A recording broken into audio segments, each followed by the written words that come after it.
نادي يمني يفوز على نادي سعودي.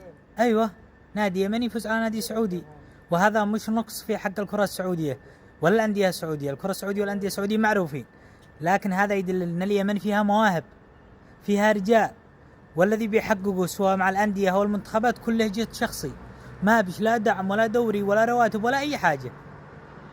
ولو في بس ربع ما موجود في السعودية أو دول الخليج من دعم، لشفتم الكرة اليمنية تنافس في العالمية وفي جميع أنواع المسابقات، لأن اليمني عنده موهبة، عنده مسؤولية، يلعب بجد ويلعب من أجل وطنه، وموهوب. اللاعب اليمني موهوب بالفطرة، بس يحتاج دعم.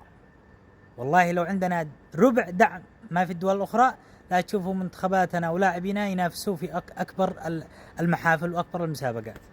تحياتي لكل لاعب يمني ولكل الأندية ولنادي تضامن حضرموت ولكل لاعب يمني مجتهد، وإلى اللقاء.